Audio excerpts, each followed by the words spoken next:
യേശു തമ്പുരാന്റെ അതിപരിശുദ്ധ നാമം വാഴ്ത്തപ്പെടുമാറാകട്ടെ. ഇന്ന് നമുക്ക് പ്രാരംഭമായി അപ്പോസ്തലനായ പൗലോസ് കൊരിന്ത്യർ സഭയ്ക്ക് എഴുതിയ ലേഖനം 2 കൊരിന്ത്യൻസ് 10-ാം അധ്യായം അതിൻ്റെ 4-5 വാക്യങ്ങൾ നമുക്കത് വായിക്കാം. 2 കൊരിന്ത്യൻസ് 10-ാം അധ്യായം 4-5 വാക്യങ്ങൾ.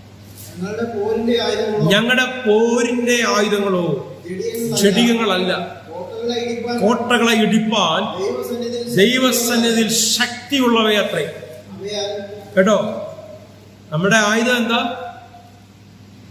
ലോകപ്രകാരമുള്ള ആയുധങ്ങളല്ല നമ്മുടെ ആയുധങ്ങൾ. എന്നാൽ കോട്ടകളെ ഇടിപ്പാൻ ശക്തിയുള്ള ആയുധം നിങ്ങളുടെ കയ്യിൽ ദൈവം തന്നിട്ടുണ്ട്. ഹല്ലേലൂയ. ആ ആയുധത്താൽ എന്ത് ചെയ്യുന്നു? ബാക്കി വായിച്ചു. അവയാൽ എന്തിനൊക്കെ ഇടിക്കുന്നു നോക്കണേ. സങ്കല്പങ്ങൾ, നമ്മുടെ ഹൃദയത്തിൽ ഉണ്ടാകുന്ന കുറെ അനുമാനങ്ങളുണ്ട്. ഏത് വിഷയത്തെ ചൊല്ലി? കർത്തൃനാമത്തെ വിളിച്ചു പറയാ, നിനക്ക് സൗഖ്യം ഉണ്ടായി, വിടുതൽ ഉണ്ടാകുകയാണ്. ഇന്ന് ഈ ഹോളിനകത്ത് ഇരിക്കുന്നവരുടെ മേലുള്ള ബന്ധനങ്ങൾ അഴിയും എന്ന് പറഞ്ഞപ്പോൾ കുറച്ചുപേർ ഏറ്റെടുത്തു. കുറച്ചുപേരിരുന്ന് ചിന്തിക്കുകയാണ്, അങ്ങനെ സൗഖ്യം നടക്കും. ഞാൻ വിശ്വാസ നാളിൽ വന്ന് കുറച്ചു നാൾ വിടുതലോടൊക്കെ നിന്നു, പിന്നെയും അസുഖങ്ങളായി. പിന്നൊന്നും ഇപ്പൊ പ്രാർത്ഥിക്കുന്ന പോലില്ല. വിഷയത്തിൽ മറുപടി ഉണ്ടാവും. ചില സങ്കല്പങ്ങൾ ഉണ്ടാകുകയാണ്, നടക്കത്തില്ല, മറുപടി ഉണ്ടാകത്തില്ല, ഇതിനോട് അപ്പുറത്തോട്ടൊന്നും പോത്തില്ല. ആരൊക്കെ എന്തൊക്കെ പറഞ്ഞാലും എന്റെ അവസ്ഥ ഇങ്ങനൊക്കെ ഉള്ളൂ, എനിക്കിതിനപ്പുറത്തോട്ടൊന്നും കടക്കാൻ പറ്റത്തില്ല. കുറച്ച് സാധനങ്ങൾ ഹൃദയത്തിൽ ഇങ്ങനെ, മനസ്സിൽ ഇങ്ങനെ ഫ്രെയിം ചെയ്ത് വെച്ചിരിക്കുകയാണ്. സങ്കല്പങ്ങൾ. ഈ സങ്കല്പങ്ങൾ ഫോം ചെയ്യപ്പെട്ട എന്തിന്റെ അടിസ്ഥാനത്തിലാ? നിലവിൽ ഫേസ് ചെയ്യുന്ന വിഷയങ്ങളുടെ അടിസ്ഥാനത്തിലാണ് ഈ സങ്കല്പങ്ങൾ ഫോം ചെയ്യപ്പെട്ടത്. വായിച്ചാണ്, ദൈവത്തിന്റെ പരിജ്ഞാനത്തിന് വിരോധമായി പൊങ്ങുന്ന എല്ലാ ഉയർച്ചയും, കേട്ടോ, ദൈവത്തിന്റെ പരിജ്ഞാനത്തിന് വിരോധമായി പൊങ്ങുന്ന എല്ലാ ഉയർച്ചയും ഇടിച്ചു കളഞ്ഞ് ഏത് വിചാരത്തെയും ക്രിസ്തുവിനോടുള്ള അനുസരണത്തിനായി പിടിച്ചടക്കി. ഇടിച്ചു കളയുക, പിടിച്ചടക്കുക. ഹല്ലേലൂയ. ഇത് രണ്ടും ഭയങ്കര പാടുള്ള കാര്യമെന്ന് വല്ലതും പറയാറുണ്ട്. ഹല്ലേലൂയ.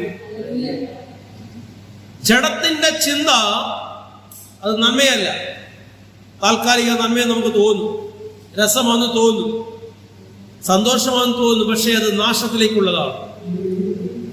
എന്നാൽ ദൈവത്തിന്റെ ആത്മാവിലൂടെ ഓരോ വിഷയങ്ങളെ നമ്മൾ പഠിച്ചാൽ, മനസ്സിലാക്കിയാൽ, ഹല്ലേലൂയ, സന്തോഷത്തോടെ, തൻ്റെ ഇടത്തോടെ, ധൈര്യത്തോടെ വിഷയങ്ങളെ നേരിടാനുള്ള പ്രാപ്തി നമുക്കുണ്ടാകും.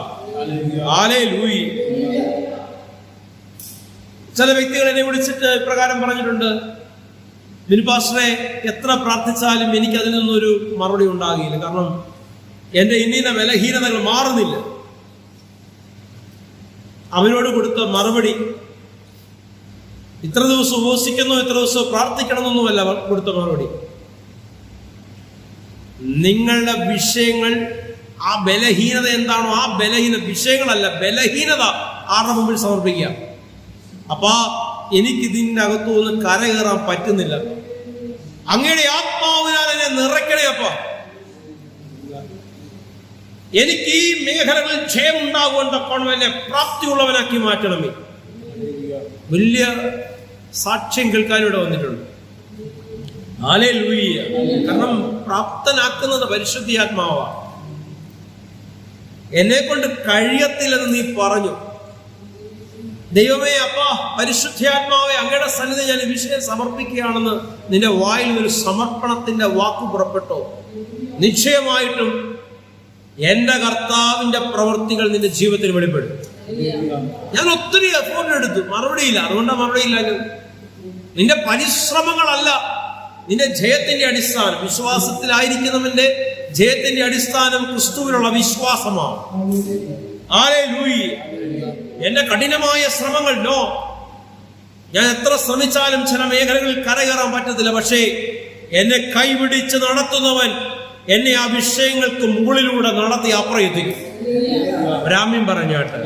അപ്പൊ ക്രിസ്തുവിന് വിരോധമായി, ദൈവവചനത്തിന് വിരോധമായി ഉയർന്നു വരുന്ന പരിജ്ഞാനമായിക്കോട്ടെ, വളർച്ചയായിക്കോട്ടെ, അതിനെയൊക്കെ എന്ത് ചെയ്യണം? അതിനെ ഇടിച്ച് അതിനെ എന്ത് ചെയ്യണം? റെസിസ്റ്റ് ചെയ്യണം, അതിനെ തകർത്ത് കളയണം, അതിനോട് പ്രതിരോധിക്കണം. അപ്പൊ പ്രതിരോധിക്കാവുന്ന ഏത് മേഖലയാ? എവിടെ ഈ ചിന്ത ഉണ്ടാകുന്നത്? എവിടെയാ വിചാരങ്ങൾ ഉണ്ടാകുന്നത്? എവിടെയാ കാഴ്ചപ്പാടുകൾക്ക് വ്യത്യാസം സംഭവിക്കുന്നത്? എല്ലാം നിന്റെ മൈൻഡുമായി റിലേറ്റഡ് ആണ്. നിന്റെ മനസ്സിനെ അസ്വസ്ഥപ്പെടുത്തുന്ന, നിന്റെ മനസ്സിനെ ഡൈവേർട്ട് ചെയ്തുകൊണ്ട് പോകുന്ന, ദൈവവിശ്വാസത്തിൽ നിന്നെ വ്യതിചലിപ്പിച്ച് കളയുന്ന ഹല്ലേലൂയ വിഷയങ്ങളുടെ മേൽ അതിനെ ആര് ജയിക്കണം? നീ തന്നെ ജയിക്കണം. അതിനൊരു ഗ്രേറ്റ് പ്രോഫറ്റിന്റെ ഒന്നും സഹായം വേണ്ട.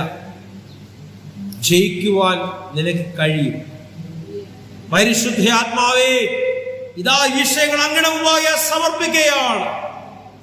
അങ്ങനെ സമർപ്പണത്തോടെ ദൈവസന്നിധിയിൽ ഒരു വിഷയം വെച്ചാൽ അതിന് മറുപടി ഉണ്ടാകും. കാരണം ജയിച്ചവന്റെ ശക്തി നിന്നിൽ വ്യാപരിക്കുന്നത്. തോറ്റവന്റെ അല്ല, പരാജയപ്പെട്ടവന്റെ അല്ല.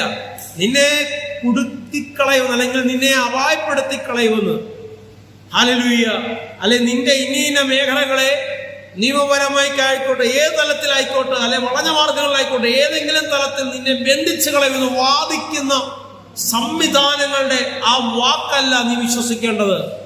ആരൊക്കെ എവിടൊക്കെ എന്തൊക്കെ വാദഗതി ഉന്നയിച്ചാലും ഹല്ലേലൂയ, ആ സങ്കല്പങ്ങളെയും ആ ചിന്തകളെ ഞാൻ ഇടിച്ചു കളഞ്ഞുകൊണ്ട് ദൈവനാമത്തിൽ മുന്നേറുക തന്നെ ചെയ്യും. ഹല്ലേലൂയ. കാരണം ഒരു ശക്തിക്കും പ്രതികൂലമായി നിൽക്കുവാൻ കഴിയത്തില്ല. മരണത്തെ ജയിച്ചവൻ, പാതാള ഗോപുരങ്ങളെ തകർത്തവൻ, ഓ എന്റെ ദൈവം എനിക്ക് പറയുവാൻ പ്രാഗൽഭ്യമുള്ളത്തോളം കാലം ഒരു ശക്തിക്ക് എന്നെ തകർക്കുവാൻ കഴിയത്തില്ല. ആമീൻ പറഞ്ഞാട്ട്. സ്തോത്രം. ആ വാക്യം പൂർണ്ണമായില്ല വാക്യം. യോഹന്നാന്റെ സുവിശേഷം 14-ാം അധ്യായം അതിന്റെ 27-ാം വാക്യം. യോഹന്നാൻ 14:27 വായിച്ചാട്ട്. ആ യേശു കർത്താവ് പറയാണ്, സമാധാനം ഞാൻ നിങ്ങൾക്ക് തന്നിട്ട് പോകുന്നു, എന്റെ സമാധാനം ഞാൻ നിങ്ങൾക്ക് തരുന്നു. ലോകം തരുന്നത് പോലെയല്ല ഞാൻ നിങ്ങൾക്ക് തരുന്നത്. നിങ്ങളുടെ ഹൃദയം കലങ്ങരുത്, ഭ്രമിക്കരുത്. ഹല്ലേലൂയ. ലോകത്തിൽ ആരെങ്കിലും നിങ്ങൾക്ക് എന്തെങ്കിലും ഉറപ്പുകൾ നൽകിയിട്ടുണ്ടെങ്കിൽ അതിൽ ആശ്രയിച്ച് നിൽക്കരുതേ, നീ പരാജയപ്പെട്ടു പോകും. Hallelujah, hallelujah. യേശു പറയുകയാണ്, ലോകം തരുന്നത് പോലെ ഒന്നല്ല ഞാൻ നിങ്ങൾക്ക് തരുന്നത്. നിങ്ങളുടെ ഹൃദയം കലങ്ങരുത്, നിങ്ങളുടെ ഹൃദയം ഭ്രമിക്കരുത്. നിങ്ങൾ ഫോക്കസ് ചെയ്യേണ്ടത് വിഷയങ്ങളോട്ടല്ല, വിഷയങ്ങൾക്ക് മറുപടി തരുന്ന ദൈവത്തിലോട്ടാണ് നിങ്ങൾ ശ്രദ്ധ പോകേണ്ടത്. ഹല്ലേലൂയ. മറുപടി തരും, വഴിയൊരുക്കും. എവിടെ? ആഴികളുടെ നടുവിൽ, ഇരുട്ടിന്റെ മധ്യത്തിൽ, ദ മിസ്റ്റ് ഓഫ് ഡാർക്ക്നെസ്, ഇരുട്ടിന്റെ മധ്യത്തിൽ മറുപടി തരുവാൻ കഴിവുള്ള എന്റെ ദൈവം. ഹല്ലേലൂയ. വെളിച്ചമായവൻ വരുന്നിടത്ത് വെളിച്ചത്തെ പിടിച്ചു കെട്ടുവാൻ ഇരുട്ടിന് കഴിയത്തില്ലെന്ന് വചനം പറയുന്നുവെങ്കിൽ, ഹല്ലേലൂയ, ആ വെളിച്ചം നിന്നെ ഇരിക്കുന്നിടത്തോളം കാലം ദുഷ്ടശക്തിക്ക് നിന്നെ തൊടുവാൻ കഴിയത്തില്ല. മനസ്സിലാക്കിയവർ ശക്തിയോട് കർത്താവിനെ സ്തുതിച്ചാട്ട്. ഹല്ലേലൂയ. ആ ബോധ്യമുള്ളവർ പ്രശ്നങ്ങൾ വന്നാൽ വിളിച്ചു പറയും. എന്ന് വിളിച്ചു പറയും, വഴിയൊരുക്കും അവൻ ആഴികളിൽ വലങ്കൈ പിടിച്ചെന്നെ വഴി നടത്തും. വഴിയൊരുക്കും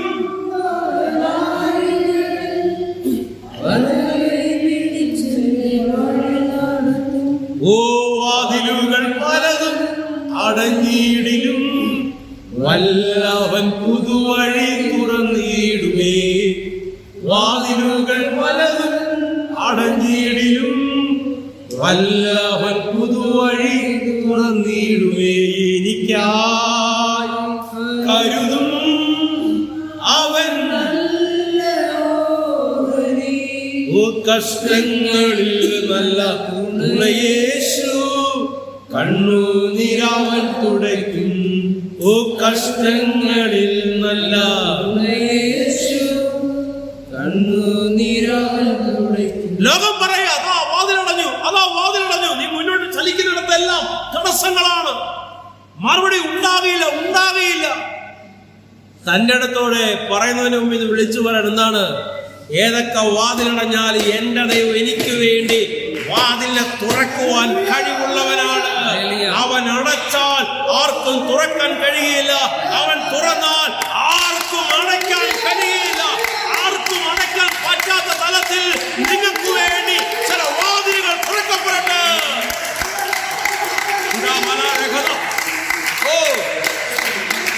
നിനക്ക് വേണ്ടി പുതു വഴികളെ തുറക്കുന്ന ദൈവത്തിന്റെ കരം ഇന്ന് പകൽക്കാലം ചലിക്കുകയാണ്. എനിക്ക് വേണ്ടി ആര് സംസാരിക്കും? ആരുമില്ലപ്പോ. സംസാരിക്കുന്ന ഒരുവനുണ്ട്, യഹൂദ ഗോത്രത്തിന്റെ സിംഹം. അവൻ നിനക്ക് വേണ്ടി എഴുന്നേൽക്കുകയാണ്. ആരൊക്കെ മിണ്ടാതിരുന്നാലും, ആരൊക്കെ നോ പറഞ്ഞാലും, എന്റെ അപ്പ പറയുക, നീ പേടിക്കണ്ട മോനെ, ഞാനുണ്ട് നിന്റെ കൂടെ, ഞാനുണ്ട് നിന്റെ കൂടെ. ഹല്ലേലൂയ. സംഘടനാ പിൻബലം, സംഘശക്തികളൊന്നും നിന്റെ മുന്നിൽ കാണത്തില്ലായിരിക്കാം, പക്ഷേ നിനക്ക് വേണ്ടി സകലത്തെ ഉണ്ടാക്കിയ ദൈവം നിനക്ക് വേണ്ടി പ്രവർത്തിക്കുന്നു എന്നുള്ള തിരിച്ചറിവ് നിന്റെ അകത്തുണ്ടാകട്ടെ. അവൻ ഇരുട്ടിന്റെ നടുവിൽ മറുപടി തരുവാൻ കഴിവുള്ളവനാണ്. ഹല്ലേലൂയ. നിന്റെ ജീവിതത്തെ ഇരുട്ടാക്കാൻ ശ്രമിക്കുന്നവരുടെ മുമ്പിൽ ഹല്ലേലൂയ നിന്നെ ഒരു അത്ഭുത വിഷയമാക്കി അവൻ ഉയർത്തി മാനിക്കുന്നതേ ചെയ്യും. Hallelujah, hallelujah, hallelujah. സ്തോത്രം. എന്റെ കർത്താവ് തരുന്ന സമാധാനം അതാ.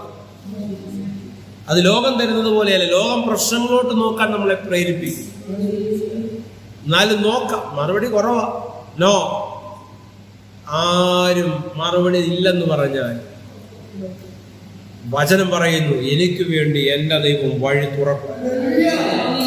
ഒരു മനുഷ്യന്റെ കണ്ണ് കണ്ടിട്ടില്ലാത്തത്, ചെവി കേട്ടിട്ടില്ലാത്തത്, ആരുടെ ഹൃദയത്തിൽ തോന്നിയിട്ടില്ലാത്തത് എനിക്ക് വേണ്ടി, കേട്ടോ, നെഞ്ചത്തെ കൈവച്ച് പറഞ്ഞു, എനിക്ക് വേണ്ടി എന്റെ ദൈവം ഒരുക്കാൻ പോയി. എനിക്ക് വേണ്ടി എന്റെ ദൈവം ഒരുക്കാൻ പോകും. ഹല്ലേലൂയ. നിന്റെ ശൂന്യതകൾ മാറും, നിന്റെ ഇടുക്കങ്ങൾ മാറും, നിന്റെ ഞെരുക്കങ്ങൾ മാറും.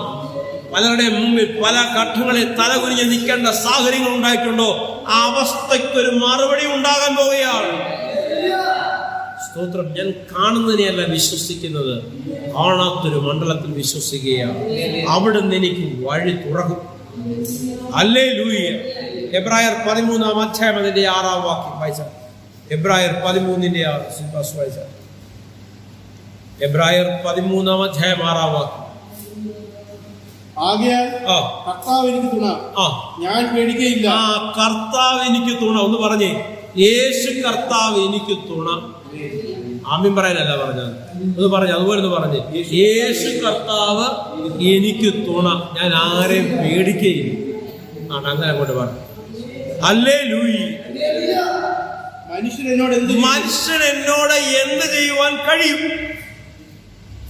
നമുക്ക് ധൈര്യത്തോടെ പറയാം. നമുക്ക് എങ്ങനെ പറയുന്നത്? പേടിച്ചു വിറച്ചല്ല, പേടിച്ചു വിറച്ചല്ല. ഒരെണ്ണം വെച്ചിട്ടുണ്ട് കേട്ടോ, ഒന്നും വെക്കാനില്ല. വെക്കുന്നവൻ നിന്റെ മുമ്പിൽ മുട്ടുകുത്തി വീഴും കേട്ടോ.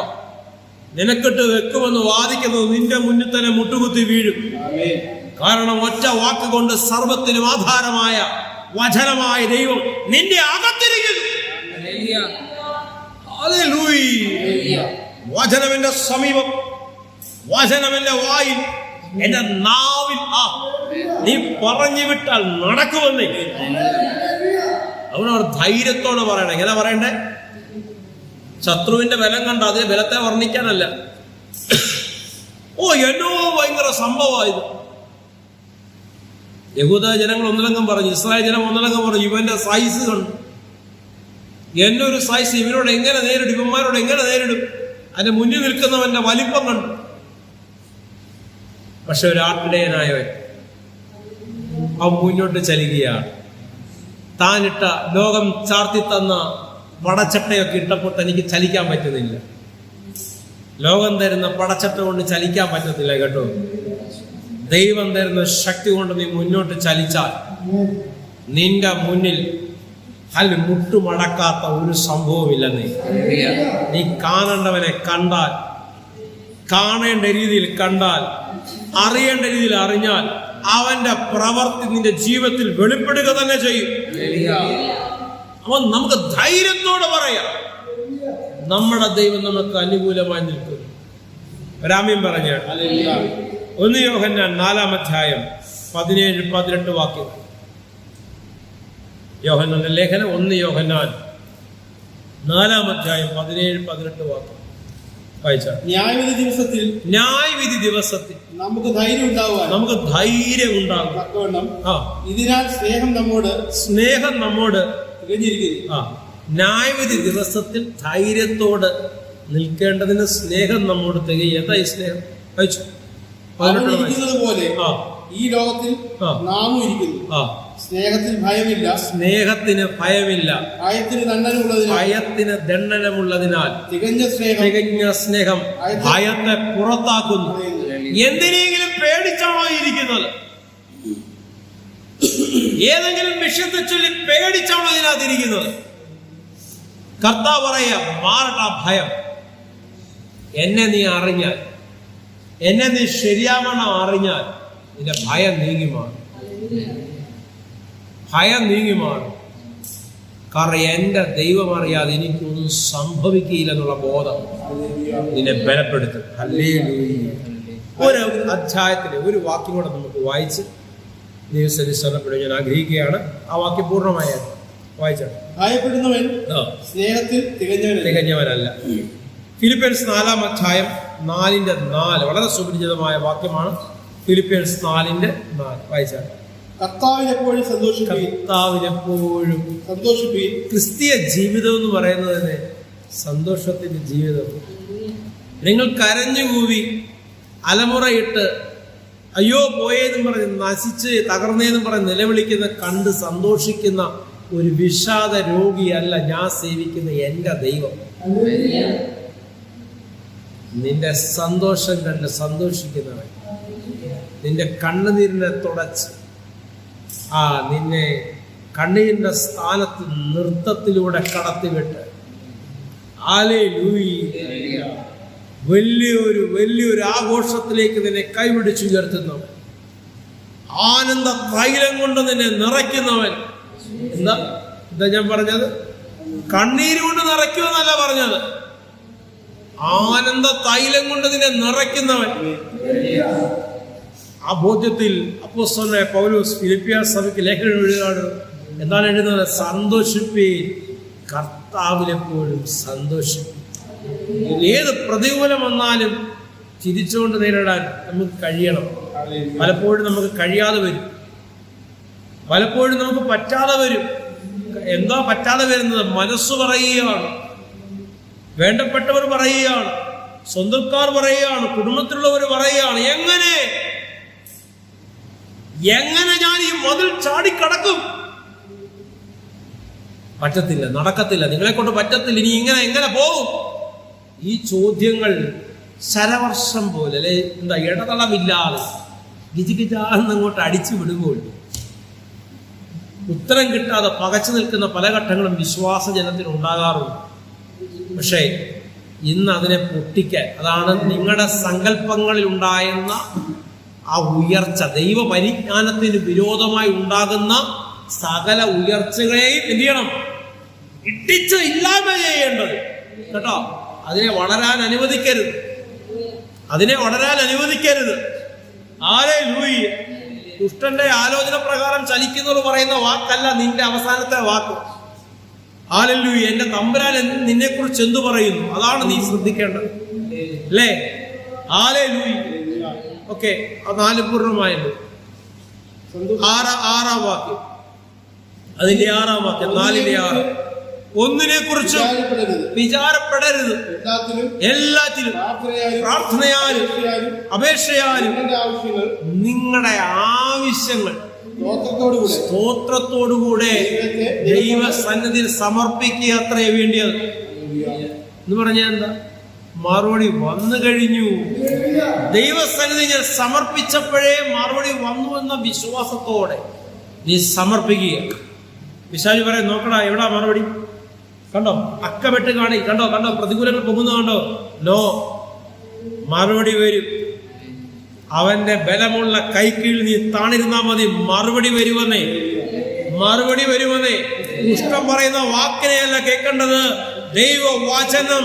ആ വചനത്തിന് വിരോധമായി പൊങ്ങുന്ന എന്തെങ്കിലും ചിന്തകളോ ആശയങ്ങളോ ഉണ്ടെങ്കിൽ ഇന്ന് പകൽക്കാലം ആ സങ്കല്പങ്ങൾ, ആശയങ്ങൾ യേശുവിന്റെ നാമത്തിൽ നിങ്ങളിൽ നിന്നും വിട്ടു മാറട്ടെ എന്ന് ഞാൻ പ്രാർത്ഥിക്കുകയാണ്. ഹല്ലേലൂയ. അതിന്റെ 13-ാം വാക്യം, അതിന്റെ 13-ാം വാക്യം, ആ അധ്യായത്തിന്റെ 13-ാം വാക്യം, 4:13. ശക്തനാക്കുന്നവൻ മുഖാന്തരം. ഒന്ന് പറഞ്ഞേ കേട്ടോ, വായിച്ചാൽ പോലെ നമുക്ക് എല്ലാവർക്കും കാണാൻ അറിയാവുന്ന വാക്യം കൂടെ അറിയാവുന്നൊരു കാണാൻ തന്നെ പറഞ്ഞു, അല്ലാത്തൊരു ബൈബിൾ നോക്കി പറഞ്ഞു. എന്താ വായിച്ചേ? എന്നെ ശക്തനാക്കുന്നവൻ ഒന്ന് പറഞ്ഞേ. എന്നെ ശക്തനാക്കുന്നവൻ മുഖാന്തരം ഞാൻ സകലത്തിലും മതിയാകുന്നു. എനിക്ക് ചില കാര്യമൊക്കെ പറ്റുമെന്നല്ല, ചില കാര്യമൊക്കെ പോസിബിളാ, ചിലതൊന്നും നടക്കത്തില്ലെന്നല്ല. സകലത്തിലും കേട്ടോ, സകലത്തിലും. അങ്ങനെ പറയണമെങ്കിൽ എന്ത് ബോധ്യത്തിലേ പറയുന്നത്? മരണത്തെ ജയിച്ചവൻ, പാതാള ഗോപുരങ്ങളെ തകർത്തവൻ എന്റെ അകത്തിരിക്കുന്നു. പൗലോസ് പറയാം, പുരാതന കാലങ്ങളിൽ മറഞ്ഞിരുന്ന മർമ്മം, ആ മർമ്മം ജാതികളോട് പറയുവാൻ ദൈവം എന്നെ പരമേൽപ്പിച്ചിരിക്കുകയാണ്. ആ മർമ്മം എന്നതോ മഹത്വത്തിന്റെ പ്രത്യാശയുടെ ഉറവിടമായ ക്രിസ്തു നിങ്ങളുടെ അകത്തിരിക്കുന്നു. കേട്ട യഹൂദന്മാർക്കെല്ലാം അസ്വസ്ഥതയുണ്ടായി. പ്രമാണിച്ചും പ്രവർത്തിച്ചും ദൈവശക്തിയെ പിടിച്ചെടുക്കാൻ, ദൈവത്തിന്റെ ശക്തിക്ക് അല്ലെങ്കിൽ ശക്തി ഞങ്ങളിൽ ഉണ്ടെന്ന് വിശ്വസിച്ചിരുന്ന, മറ്റുള്ളവരെല്ലാം ദൈവത്തിന്റെ വിരോധികളെന്ന് വിശ്വസിച്ചിരുന്ന യഹൂദന്മാർ അത് കേട്ടപ്പോൾ അവർക്ക് അസ്വസ്ഥതയുണ്ടായി. കാരണം പൗലോസ് പറയും, ജാതികളോട് ഇത് വിളിച്ചു പറയുവാൻ എന്റെ ദൈവം എന്നെ അഭിഷേകം ചെയ്തിരിക്കുന്നു. എന്തോ മഹത്വത്തിന്റെ പ്രത്യാശയുടെ ഉറവിടമായ ക്രിസ്തു എവിടെ ഇരിക്കുന്നു? ആ ക്രിസ്തു ഉള്ളവന് പറയാൻ പറ്റും, എന്നെ ശക്തനാക്കുന്നു മുഖാന്തരം എനിക്ക് സകലതും സാധ്യം. അസാധ്യമായിട്ടൊന്നും ഉണ്ടാകും. കണ്ണുകടയ്ക്കാൻ പ്രാർത്ഥിക്കാം. മരുമനാഥ, പ്രിയപിതാവേ, കർത്താവേ, ഇന്ന് വചനം കേട്ടവരുടെ ജീവിതത്തിൽ നൽകിയ വിടുതലിനെ ഓർത്ത് സ്തോത്രം. വചനവിരുദ്ധമായ സങ്കല്പങ്ങളെയും വാഴ്ചകളെയും മേലും ജയമെടുക്കുവാൻ, വചനത്തിൽ നിറയുവാൻ. Hallelujah, hallelujah. ദൈവത്തോട് കൂടെയായിരുന്ന വചനം, ദൈവമായിരുന്ന വചനം കൃപയും സമാധാനമായി ഭൂമണ്ഡലത്തിൽ വന്നു, അടക്കപ്പെട്ടു, ഉയർത്തെഴുന്നേറ്റു. ഇന്ന് പിതാവിന്റെ വലത്തുഭാഗത്തിരിക്കുന്നുവെങ്കിൽ ആ ദൈവ സാന്നിധ്യം എന്റെ അകത്തിരിക്കുന്നുവെന്ന് തന്റെ ഇടത്തോട് പറയുവാൻ ഈ ജനത്തിന് പരിശുദ്ധാത്മാവെ അങ്ങ് മുഖാന്തരം ഇടവന്നതിനെ ഓർത്ത് ഞാൻ അങ്ങയെ സ്തുതിക്കുന്നു, അങ്ങയെ ആരാധിക്കുന്നു. ഇന്റർനെറ്റ് മുഖാന്തരം കണ്ടുകൊണ്ടിരിക്കുന്നവരുടെ ജീവിതത്തിൽ ശക്തമായ വിടുതലുകൾ ഉണ്ടാകുവാൻ പ്രാർത്ഥിക്കുന്നു. മറുപടികളാൽ നിറയ്ക്കുന്നതിനെ ഓർത്ത് സ്തോത്രം. സ്വർഗം പ്രാർത്ഥന സ്വീകരിച്ചതിനെ ഓർത്ത് സ്തോത്രം. എന്റെ കർത്താവിന്റെ അധികാരമുള്ള നാമത്തിൽ തന്നെ. ആമേൻ, ആമേൻ, ആമേൻ. ലാസ്റ്റ് ടൈം മിനിസ്റ്റർ ബ്രൈറ്റ് ചർച്ചിന്റെ പ്ലാറ്റ്ഫോമിൽ നിന്നുകൊണ്ട് ഞാൻ വിളിച്ചു പറയുകയാണ്, ഭാരപ്പെടരുത്, പ്രയാസപ്പെടരുത്, എന്റെ ദൈവം നിങ്ങളുടെ കൂടെയുണ്ട്. ആമേൻ, ആമേൻ, ആമേൻ.